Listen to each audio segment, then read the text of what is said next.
ഇത് ബെൻസ് വാസു ആണോ? മോഹൻലാലിന്റെ L360യെ കുറിച്ചുള്ള ചോദ്യത്തിന് സംവിധായകൻ തരുൺ മൂർത്തിയുടെ മറുപടിയാണ് ഇപ്പോൾ സോഷ്യൽ മീഡിയയിൽ വൈറലാകുന്നത്. മിഴി ഫിലിംസിന്റെ ഒരു പുതിയ വീഡിയോയിലേക്ക് എല്ലാവർക്കും സ്വാഗതം. സിനിമാ സംബന്ധമായ വാർത്തകൾക്കും അപ്ഡേറ്റ്സിനും നമ്മുടെ യൂട്യൂബ് ചാനൽ സബ്സ്ക്രൈബ് ചെയ്യുക. മോഹൻലാൽ ആരാധകർ ആകാംക്ഷയോടുകൂടി കാത്തിരിക്കുന്ന ചിത്രങ്ങളിലൊന്നാണ് L360. യുവതലമുറയിലെ ശ്രദ്ധേയ സംവിധായകൻ തരുൺ മൂർത്തിയാണ് മോഹൻലാലിന്റെ കരിയറിലെ 360ാമത്തെ ചിത്രം ഒരുക്കുന്നത്. ചിത്രം ഷെഡ്യൂൾ ബ്രേക്ക് ആയെന്ന് അറിയിച്ചുകൊണ്ട് തരുൺ മൂർത്തി ഇന്നലെ സോഷ്യൽ മീഡിയയിൽ പോസ്റ്റ് ഇട്ടിരുന്നു.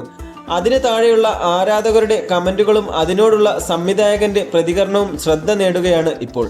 ചിത്രത്തിന്റെ പേര് ഇനിയും പ്രഖ്യാപിക്കാത്തതിലുള്ള പരിഭവമാണ് ആരാധകർ പങ്കുവെക്കുന്നത്.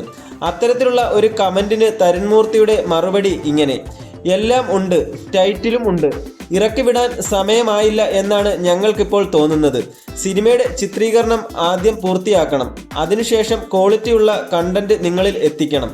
പേരിലല്ലല്ലോ വർക്കിലല്ലേ കാര്യം. ഞങ്ങൾ ഹൃദയം കൊണ്ട് സിനിമ ഉണ്ടാക്കുകയാണ്. ഇങ്ങനെയാണ് തരുൺ മൂർത്തിയുടെ പ്രതികരണം. ചിത്രത്തിന്റെ പേര് ബെൻസ് വാസു എന്നാണെന്ന് മറ്റൊരു സിനിമാ പ്രേമിയുടെ കമന്റ്. ഇതിനോട് തരുണിന്റെ പ്രതികരണം ഇങ്ങനെയായിരുന്നു: ഇതൊക്കെ എവിടുന്ന് കണ്ടുപിടിക്കുന്നു? ഇങ്ങനെ ഒരു പേരാണോ വേണ്ടത്? ഞങ്ങൾക്ക് സമയം തരൂ, ഞങ്ങളുടെ ജോലികൾ ഞങ്ങൾ പൂർത്തിയാക്കട്ടെ. ബെൻസ് വാസു എന്ന പേരിൽ ഒരു ചിത്രം വർഷങ്ങൾക്ക് മുമ്പ് മോഹൻലാൽ ചെയ്യുമെന്ന് റിപ്പോർട്ട് ചെയ്യപ്പെട്ടിരുന്നതാണ്.